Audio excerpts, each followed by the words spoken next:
1 kali 24 jam pasca digerebek dan ditahan akibat barang haram kasus narkoba, anak hingga menantu Ratu Dangdut Elvi Sukaesih pun kian mendulang babak baru yang mengejutkan.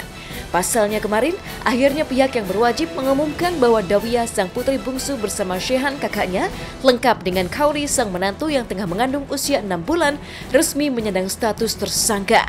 Seiring dengan itu, terkuak pula kronologis mengejutkan bagaimana Dawiyah tertangkap pada hari Jumat dini hari kemarin. Berawal dari sidik pihak yang berwajib atas pria berinisial M yang notabene kekasih Dawiyah, penangkapan Dawiyah bersama sang kakak serta kakak iparnya itu pun diwarnai drama mengejutkan.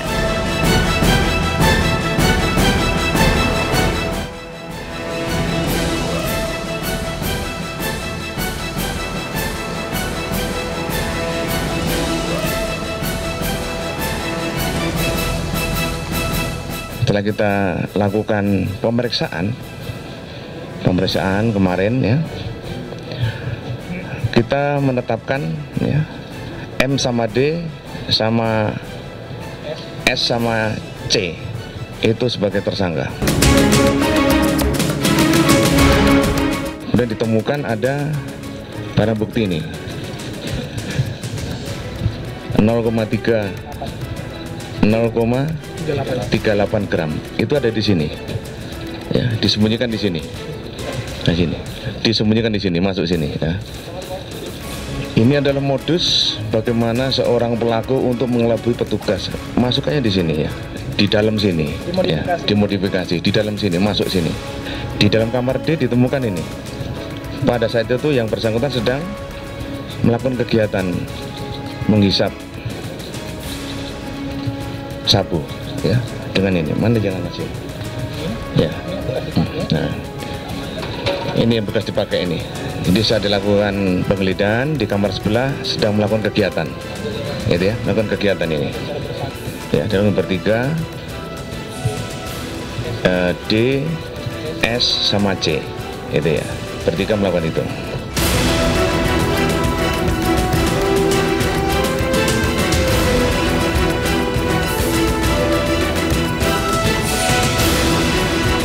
Apa yang terjadi dengan keluarga Elvi Sukaesih? Kerap memperlihatkan gaya hidup religius, bagaimana bisa Dawiyah serta kedua kakak laki-lakinya, bahkan Kauri yang tengah mengandung dan memiliki anak yang masih berusia balita, bisa terciduk dalam kondisi tengah mengkonsumsi narkoba jenis sabu-sabu. Sebuah teka-teki yang kian mengutas kejutan. Pasalnya hari Sabtu kemarin, polisi mendadak terlihat kembali mendatangi kediaman Elvi Sukaesih yang kini menjadi TKP penggerebekan Dawiyah menjulang tanya. Tertangkap bersama dengan sederet barang bukti berupa alat mengkonsumsi narkoba hingga timbangan digital, lengkap dengan bungkus plastik di kamarnya. Mungkinkah seperti M sang kekasih yang diduga sebagai pengedar narkoba di kawasan Cawang, Jakarta Timur, Dawiyah juga terseret ke dalam profesi yang sama dengan M, hingga membuat pihak polisi merasa perlu mendatangi TKP kembali.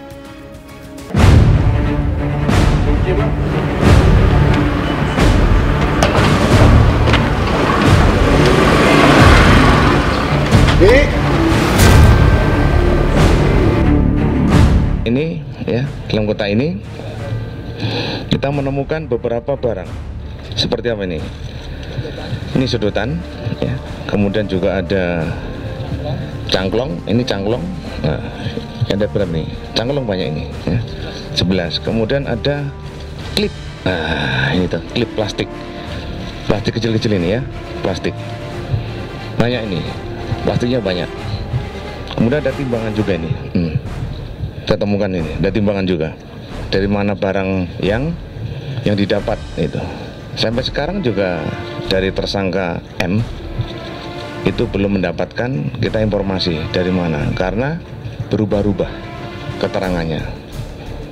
Katanya kita ketemu dengan bandar dengan membayar lewat transfer.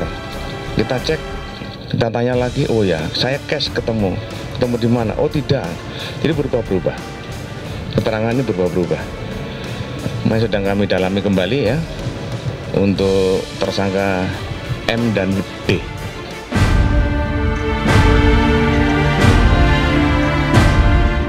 Tak pelak tanda tanya besar pun mencuat. Apa sebenarnya peran Dawiyah hingga memiliki timbangan elektrik?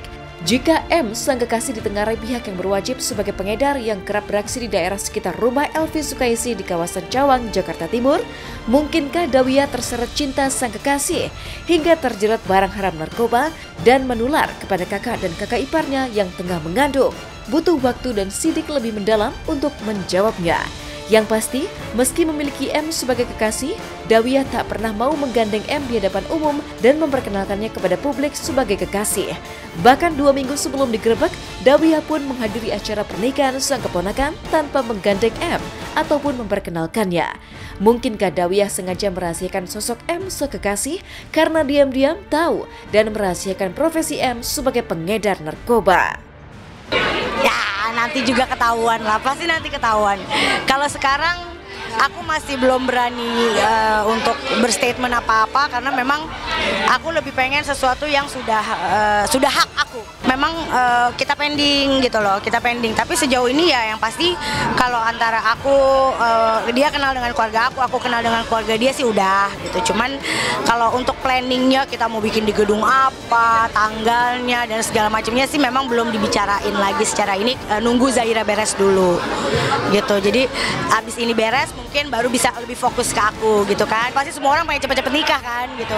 Jadi begitu juga dengan aku mungkin terlambat tahu gitu kan, terlambat tahu bahwa ternyata isi dari semua itu adalah ibadah. Dan kemudian aku baru sekarang ini mulai punya keinginan yang lebih besar lagi dari yang sebelum-sebelumnya gitu. Jadi doain aja mudah-mudahan sudah dipilihkan yang terbaik yang mungkin nantinya bisa menjadi imam buat aku ke depannya.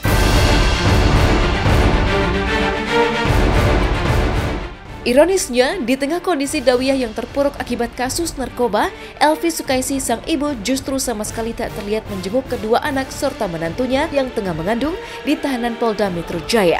Ada apa dengan Elvi Sukaisi? Mungkinkah Elvi malu merasa tercoreng arang akibat anak hingga menantunya terciduk mengkonsumsi narkoba di rumahnya sendiri? Entahlah, yang jelas ketika berusaha ditemui oleh tim hotshot di rumahnya, sebuah pemandangan mengejutkan pun pecah. Pasalnya polisi yang datang mendadak berganti agenda menuju sebuah tempat rahasia dan konon untuk menemui Elvi Sukaisi. Apa yang sebenarnya terjadi? Mungkinkah gara-gara kasus narkoba anak dan menantunya, Elvi Sukaisi sang ratu dangdut jadi terancam ikut terseret kasus hukum? Ini saya udah di tempatnya Bu Epi nih, di Gembok. Bu Epi yang kemarin kita gerebek, iya yang kita gerebek kemarin. Emang di mananya? Yang di Vespa itu ya? Oh, oke, saya udah itu Bu Epi kan yang harus bikin ini ya kan? Surat ininya. Tapi Bu Epi nggak ada di sini? Nggak ada? Nggak ada. Di mana nih Pak? Di mana ini Pak? Ya, saya di jalan di sana. Di mana? Di mana? Nggak apa-apa, saya bebas saya. Ntar aja Bu ya. Terus kapan dibawa ke sini? Jalan siaga ya Pak? Dari bawah sini ya? Untuk saat ini orang tua dari dia sendiri udah ke sini belum ada. Jadi saya sampaikan apa? Belum, ya belum.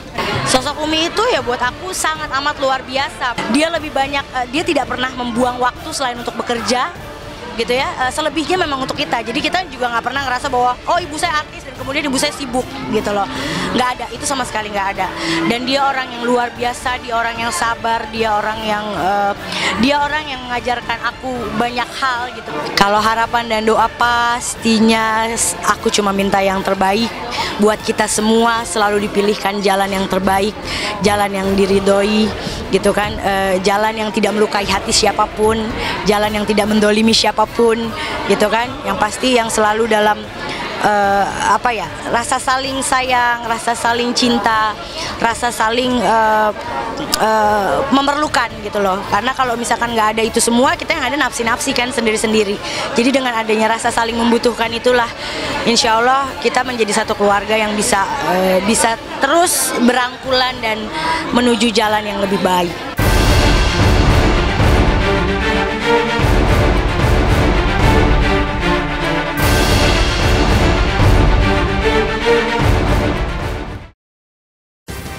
Dari status tersangka hingga ancaman hukuman penjara yang menjerat anak Elvi Sukaisi terkait kasus narkoba, Di lain kisah, konflik tak kalah panas masih membelit Anissa Bahar dan Juwita Bahar.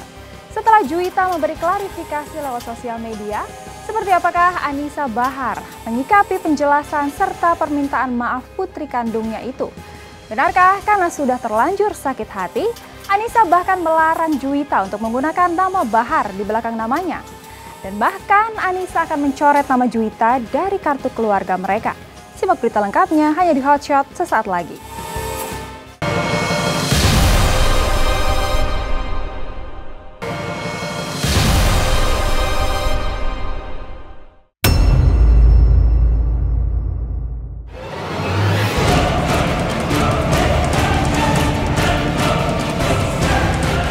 Sebuah pemandangan tak biasa sekaligus mengejutkan hari Sabtu kemarin pecah di kediaman pedangdut Anissa Bahar.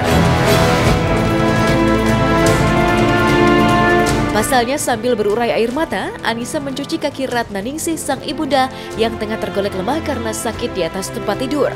Sikap Anissa pun kian menjulangkan kejutan ketika pasca menaruh tangan sang ibu di atas kepalanya, Anissa mendadak membasuh wajahnya dengan air bekas mencuci kaki ibunya. Dan seolah tak cukup menggulirkan aksi kejutan, Anissa pun kembali memeluk ibundanya sambil menangis dan melarang Ratna Ningsih ibundanya menangis, menjulangkan tanya. Apa yang sebenarnya terjadi dengan Anissa hingga mendadak melakukan ritual mencuci kaki sang ibu lalu menjadikan air cuci kaki tersebut untuk mencuci wajahnya? Jika tidak ada yang salah, mengapa ibunda Anissa yang tengah sakit jadi menangis seperti berikut ini?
Nangis, biar Ani aja yang nangis. Mamanya gak boleh nangis.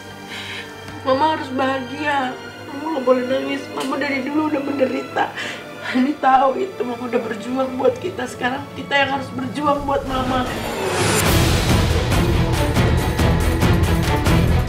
Usut punya usut, rupanya Anissa sengaja melakukan ritual mencuci wajahnya dengan air bekas cuci kaki sang ibunda sebagai tanda untuk meminta restu akan keputusan besarnya yang mengejutkan, yaitu mengeluarkan Juwita Bahar dari terah keluarga Bahar dan mencopot nama Bahar di belakang nama Juwita dan menggulirkan ultimatum keras akan melakukan aksi somasi jika Juwita berani menggunakan nama Bahar. Hari ini saya minta ridhonya Mama karena saya merasa gagal menjadi seorang ibu. Mungkin saya udah gagal mendidik anak saya, jadi saya minta maaf sama Mama saya. Mungkin saya banyak dosa saya di masa lalu. Sekarang karena Juwita sudah tidak lagi menjadi keluarga Bahar setelah dibuang oleh Anissa, maka dengan ini saya nyatakan Juwita tidak boleh lagi menggunakan nama Bahar, baik untuk off air ataupun on air di media manapun. Bila mana masih digunakan, kita akan somasi.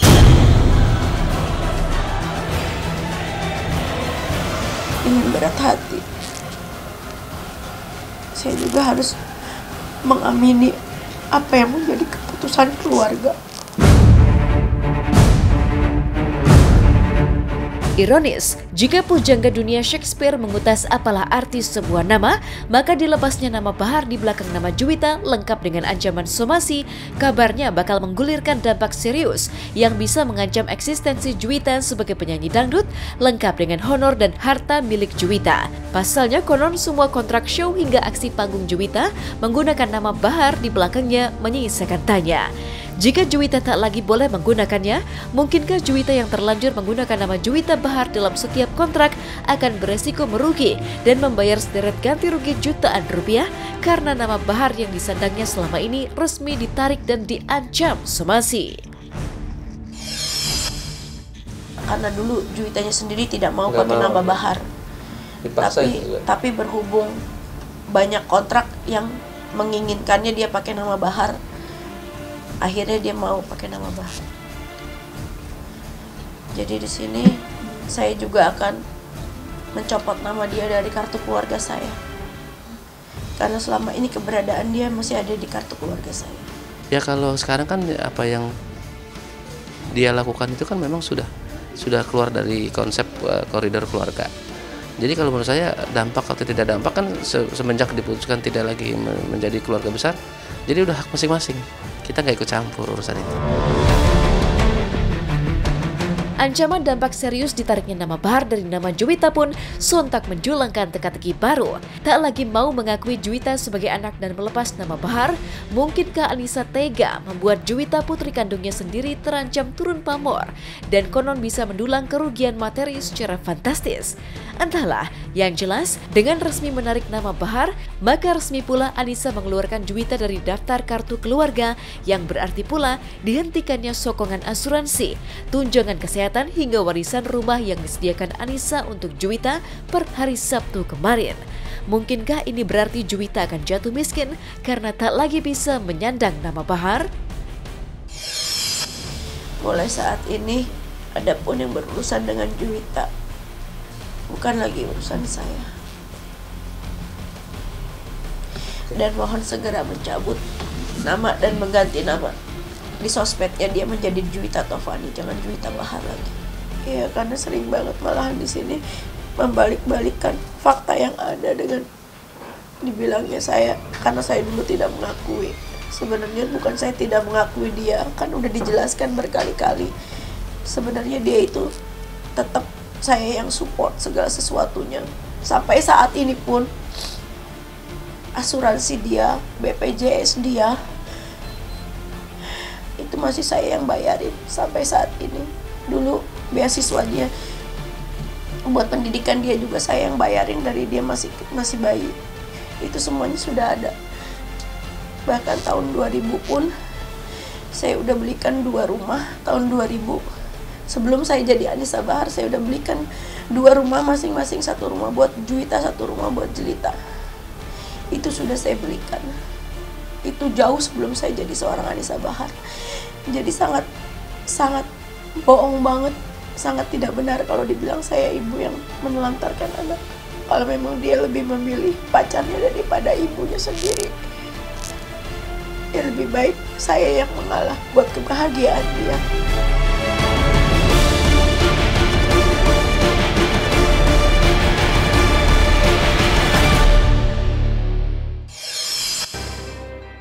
Jelang 1 tahun sinetron Anak Langit, rangkaian kegiatan sosial masih terus dilakukan para pemainnya.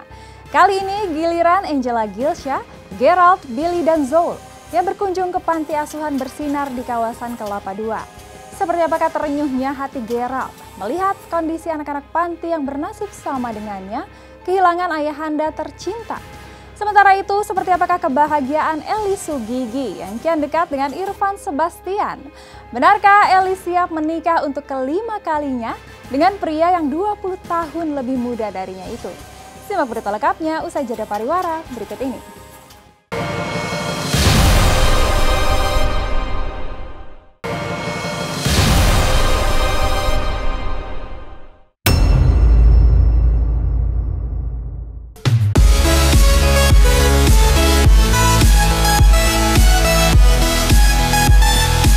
Kegiatan bakti sosial dalam rangkaian 1 tahun sinetron Anak Langit menyisakan banyak pengalaman berharga bagi para pemain.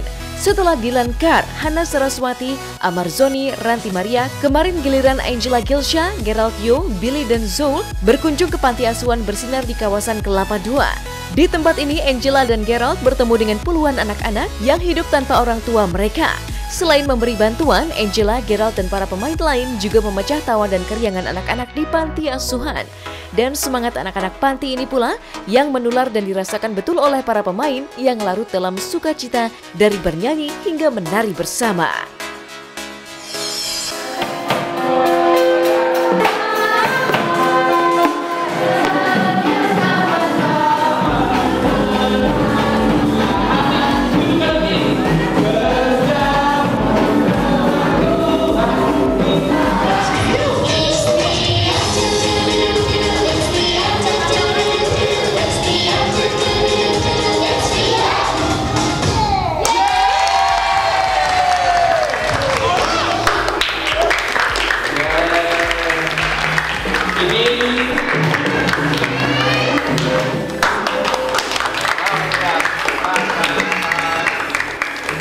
Hari ini masih dalam masuk acara rangkaian 1 tahun Anak Langit ya. Kita emang pergi ke beberapa yayasan, panti jompo, terus banyak lah, ada 10 tempat gitu kan. Dan ini tempat yang terakhir gitu kan. Jadi kita datang ke Yayasan Panti Asuhan Bersinar, dan di sini anak-anaknya bener-bener ceria banget ya.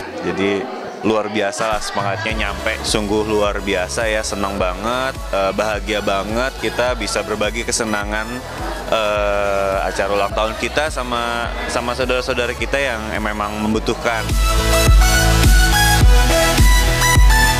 Berbagi kebahagiaan, Angela Gilsha yang biasanya berakting di depan kamera, kali ini ditantang bernyanyi oleh Billy. Angela yang mengaku pernah menghibur jemaat di gereja sebelum terjun di panggung hiburan, tampak menikmati tampil bernyanyi di depan anak-anak panti dan pemain Anak Langit lainnya.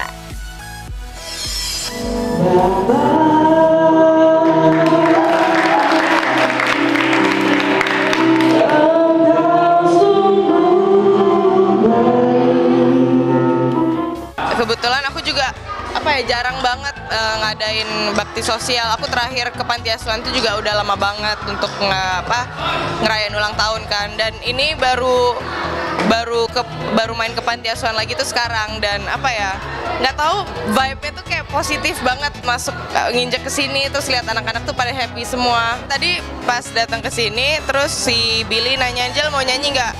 Ya udah boleh. Lagu apa? Terus yang milih si ibunya tadi, ya lagu ini aja. Oh ya udah, kebetulan lagu gereja juga kan, jadi udah tahu. Selain merasakan semangat anak-anak panti yang tak pernah padam, Gerald juga merasakan apa yang dirasakan oleh puluhan anak-anak panti. Gerald yang telah lama kehilangan sang ayah sadar bahwa tak pernah mudah untuk menerima kepergian orang tercinta di sebelah kita. Bener-bener bikin kita tuh harus bersyukur banget lah kalau kita tuh masih punya orang tua gitu kan, bener-bener sayangin orang tua karena hidup mereka tuh cuman sebentar lagi gitu. Dan gue lihat di sini anak-anak di sini walaupun masih kecil tapi punya semangat hidup yang luar biasa gitu. Jadi punya kesabaran kan, namanya mereka nggak punya orang tua. Kayak tadi gue lihat ada beberapa anak yang cerita sampai nangis, jadi akhirnya ceritanya juga nggak kuat gitu. Gue pun juga mungkin gue udah gede gitu, tapi kalau waktu kecil gue mungkin udah bisa kayak nangis terus kali ya. Yayasan ini kan panti asuhan yang otomatis mereka nggak ada orang tua gitu kan, dan gue pun juga kan bokap tuh udah nggak ada gitu, jadi berasa banget lah, ngerti lah perasaan mereka yang kangen sama orang tua. Jujur pun walaupun udah lewat lama, gue sampai sekarang sih masih kangen sama bokap. Selain kebahagiaan pemain Anak Langit yang bisa berbagi dengan anak-anak panti asuhan, kebahagiaan berbeda hadir dari Eli Sugigi alias Empo Eli.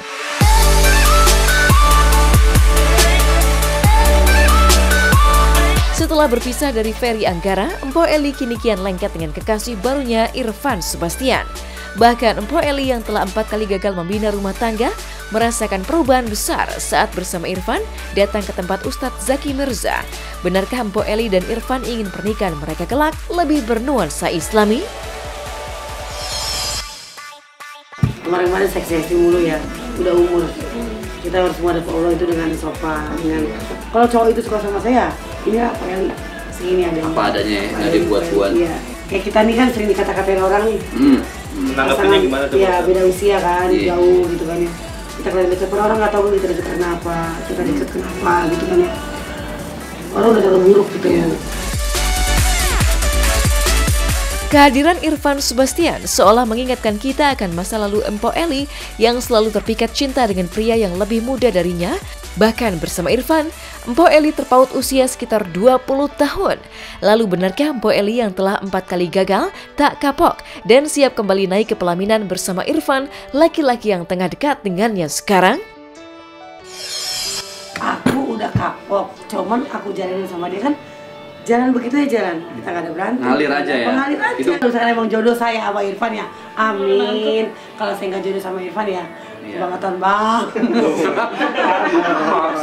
Bila jodoh, aku bilang gitu, emang bila jodoh aku dekatkan lah. Kalau dia bukan jodoh aku, jauhkan lah. Gitu jauhkanlah apa? Deketin dong ya Allah. Jauhkanlah, terus dia berdoa begitu. Tunjukkanlah, jauhkanlah dia kalau bukan jodoh aku, udah gitu. Kalau dia jodoh aku, dekatkanlah. Itu udah gitu aja aku berdoanya. Kalau emang udah yakin, udah Bismillah kan gitu. Emang yang rencana bulan depan nggak jadi? Bulan depan bulan Maret ya? Tapi kita Februari kemarin kita mau nikah.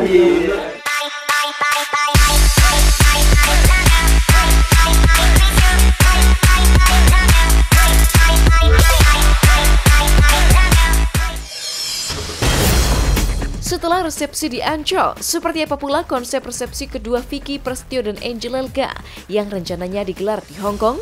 Seperti apa pula air mata Okan Cornelius saat berziarah ke makam ayahnya bersama ibu kandung yang 30 tahun terpisah dengannya?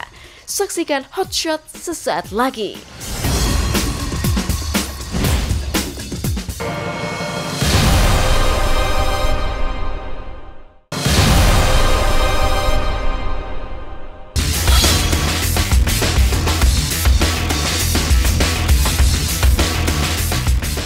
Inilah berita-berita paling hot yang kami kemas dalam segmen Hot Shot Seru.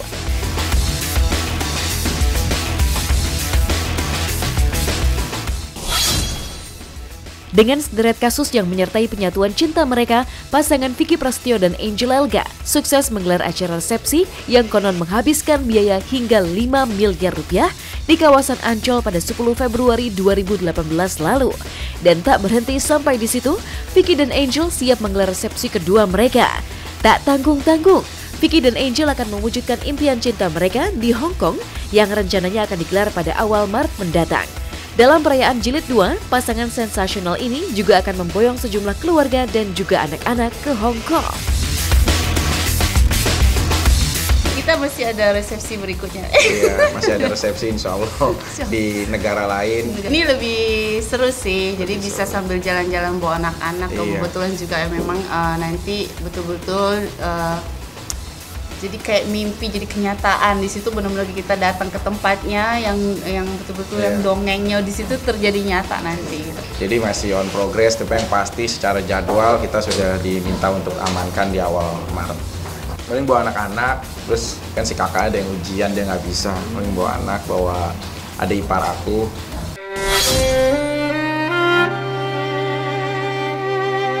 Pasca menyatukan cinta pada tanggal 10 Februari lalu, Okan Cornelius menyempatkan waktu untuk berziarah ke makam ayahnya di daerah Karawang. Tak sendiri, Okan yang awalnya juga akan mengajak sang istri Meili untuk berziarah ke makam sang ayah, datang bersama ibu kandungnya Ahyan Rustai. Kehadiran Okan bersama sang ibunda yang sempat terpisah dengannya selama 30 tahun diwarnai air mata duka. Meski Meili akhirnya tidak bisa datang karena harus menemani sang buah hati menjalani tes di sekolah, tapi Okan tetap berbahagia bisa berziarah bersama ibu kandungnya.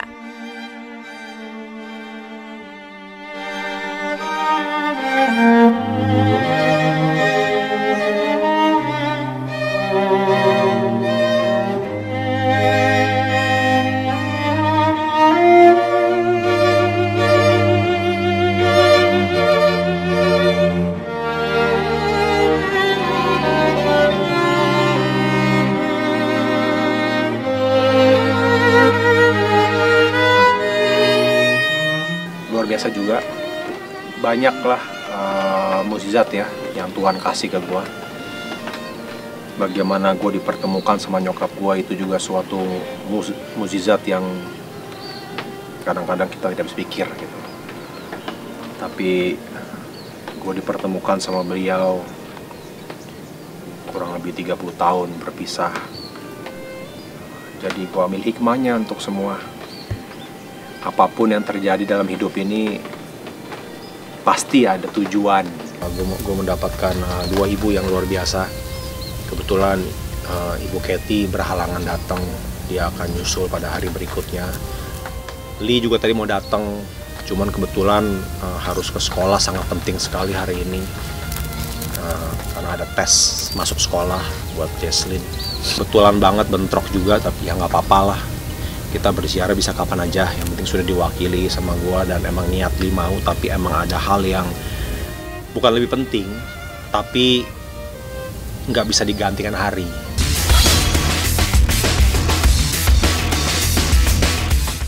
Disandingkan dalam sinetron yang kerap membuat penonton terbawa perasaan, pasangan Natasha Wilona dan Verrell Bramasta juga sangat romantis dalam keseharian mereka.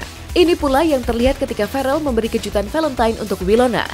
Dalam sebuah video yang diunggah di sosial media, Verrell terlihat diam-diam memasuki rumah Wilona. Kehadiran Verrell membawa bunga serta sepucuk surat berisi kalimat romantis mampu membuat hati Wilona meleleh.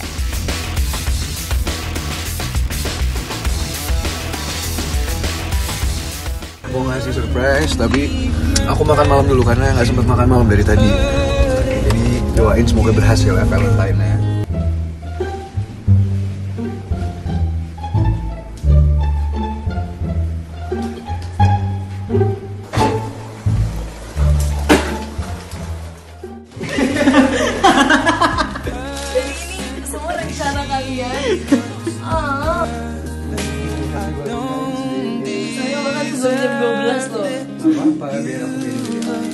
But I just want you to know that I love you.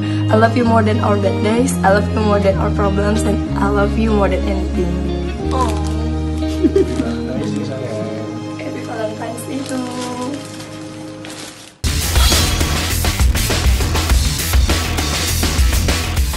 Setelah mengakui hubungan asmara di antara mereka, Maxime Bauthier melewati perjuangan yang tak mudah untuk menaklukkan hati Prilly Latukonsina.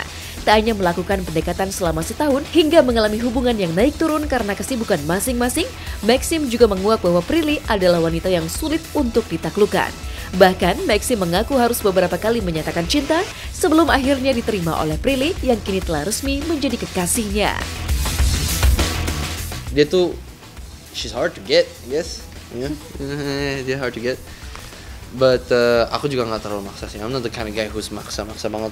Cuman kita tuh selalu ketemu. Jadi pas kita nggak ketemu, kita ngobrol-ngobrol. Terus aku ke Barcelona, syuting gini-gini. Terus nggak ketemu sama dia lagi sebulan. Terus ketemu lagi yang kayak kebetulan. And we started talking again. So ya, kayak gitu sih. Lebih kayak on and off gitu. Dari setahunan lah. Dia bukan tipe orang yang akan get anyone just like that gitu loh. Dia akan menimbangkan everything. Nah, it's really weird talking about someone else. Ya, aneh banget sih.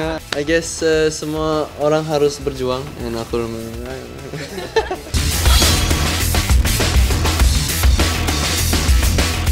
Jalani hobi bermain skateboard, aktris Dinda Kirana justru bernasib apes. Pasalnya, di tengah keseruan Dinda dan sejumlah sahabat menikmati permainan skateboard, aktris cantik ini terlihat jatuh tersungkur yang membuat bagian kepalanya sampai benjol.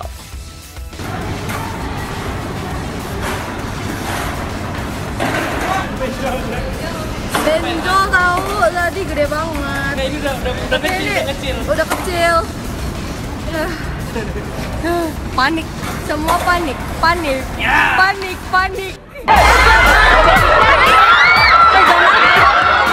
Gelar meet and greet di mall kawasan Pondok Gede. Seperti apa antusias penonton yang membuat Michelle Zudit sampai jongkok untuk bisa lewat dan menerobos kerumunan penggemarnya? Saksikan Hot Shot sesaat lagi.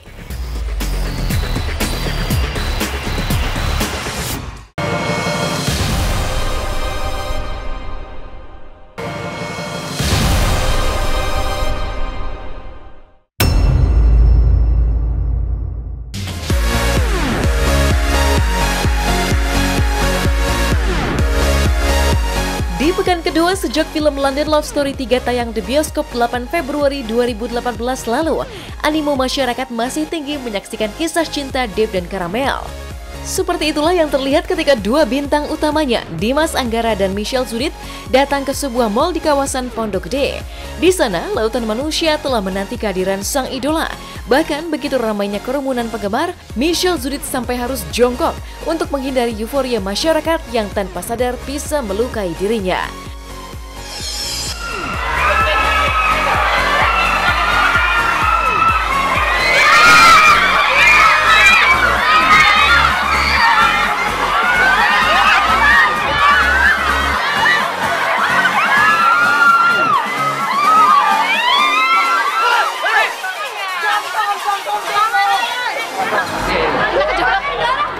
Seru, menarik, senang antusiasnya mereka pada masih menantikan London Love Story 3. Saya sih aman ya.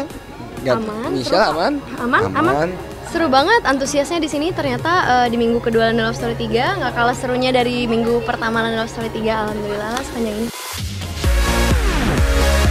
Meski sulit untuk melewati kerumunan orang, tapi Michelle Zudith dan Dimas Anggara mengaku senang dengan besarnya antusias penonton.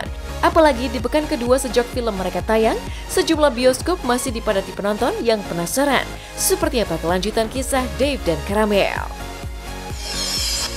Alhamdulillah sih kalau dari saya pribadi senang, maksudnya bisa bertahan juga ya, apalagi juga ada saingan-saingan juga yang lainnya yang menurut saya juga film-film bagus. Jadi ya alhamdulillah London Love Story masih bisa bertahan, senang. Aku yakin ini filmnya menghibur, jadi bisa jadi salah satu destinasi orang-orang yang mau habisin weekendnya untuk menikmati cinta dan kisah cinta yang sangat luar biasa. Nonton London Love Story 3 sedang tayang di seluruh bioskop di Indonesia. Dadah! Dengan ini, aku ingin kamu menjadi pendamping hidup aku selamanya.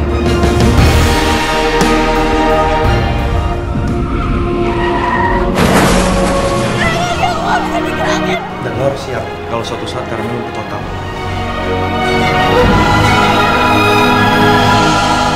Aku gak pengen kamu terjebak dengan aku yang cacat kayak sekarang.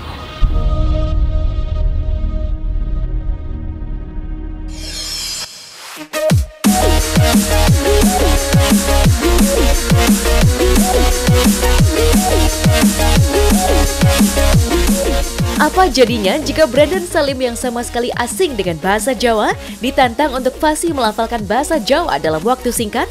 Jawabannya, keseruan uniklah yang pecah terjadi.